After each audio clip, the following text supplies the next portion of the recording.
Fight master Shetty यानी मुद्दू बाबू शेट्टी तकरीबन 9 साल के रहे होंगे जब उनके पिता ने पढ़ाई छुड़ाकर उन्हें भेज दिया बॉम्बे। यहां शेट्टी कैंटीन में वेटर के काम पर लग गए।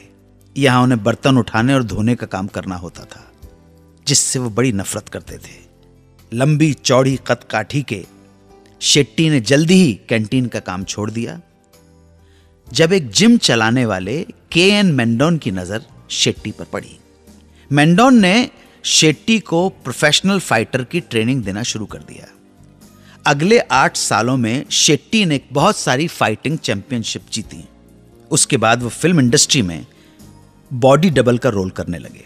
इस दौरान उन्होंने वेटरन स्टंट डायरेक्टर अजीम भाई से घुड़सवारी, तलवारबाजी और मार्शल आर्ट के हुनर सीखे। फिर 50 के दशक में शेट्टी ने स्टंटमैन के तौर पर प्रेमनाथ और प्रदीप कुमार जैसे टॉप एक्टर्स के लिए काम किया। इसी दौरान प्राण साहब की नजर शेट्टी पर पड़ी और उनके कहने पर ही डायरेक्टर सुबोध ने 1957 में आई देवानंद और नलिनी जयवंत स्टारर फिल्म मुनीम जी में स्टंट डायरेक्टर के तौर पर मुद्दू बाबू शेट्टी को ब्रेक दिया। शेट्टी साहब को कॉलेज और स्ट्रीट फाइट सीन बहुत पसंद थे, जिनमें हॉकी स्टिक, बेल्ट और सोडा वाटर बॉटल जैसी चीजों का इस्तेमाल किया जाता था। एक समय शेट्टी ने लीड रोल में एस.एम. सागर की फिल्म साइन की, जिसका टाइटल रखा गया तुम सलामत रहो। इस फिल्म में उनकी हीरोइन थी परसिस खंबाटा, मगर फिल्म 6 रील बनने के बाद ही डब्बे में चली गई। 1967 में आई डायरेक्टर शक्ति सामंत की film an evening in Paris के टाइम तक शेट्टी साहब पूरी तरह से गंजे नहीं थे, मगर उसी समय वो एक और फिल्म कर रहे थे, नाइट इन लंदन, जिसमें गंजे का ही कैरेक्टर था।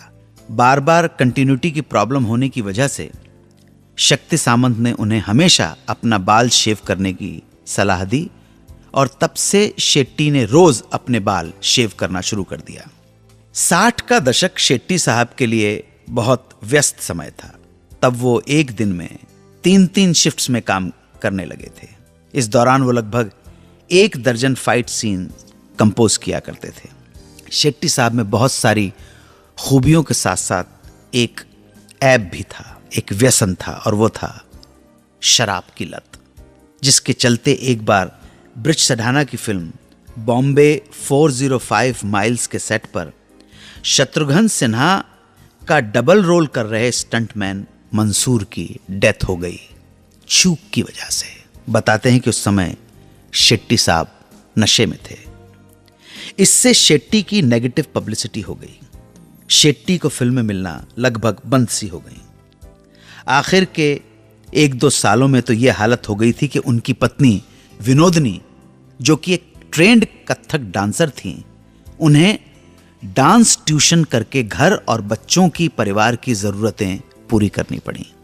1982 में मुद्दू बाबू शेट्टी इस दुनिया को अलविदा कह गए। शेट्टी के मेमोरेबल स्टंट्स की बात करें तो फिल्म दीवार में गोदाम का फाइट सीन और फिल्म कहानी किस्मत की में धर्मेंद्र के साथ किया हुआ स्टंट उनके जीवन के सबसे यादगार सीन माने जाते रहेंगे। शेट्टी को उनके खतरनाक और यादगार स्टंट्स के लिए हमेशा याद किया जाएगा। वापस आकर बताऊंगा उस फिल्म के बारे में जिसमें एक हीरोइन के लिए 3 एक्ट्रेसेस को यूज किया गया। फिल्म की क्या कहानी है या ये क्या मसला है, बताऊंगा थोड़ी देर में। आप सुनते रहें सुहाना सफर विद अन्नू कपूर, सिर्फ 92.7 बिग एफएम पर। 92.7 बिग एफएम पर आप सुन रहे हैं रेडियो का number 1 show Suhana suffer with Annu Kapoor.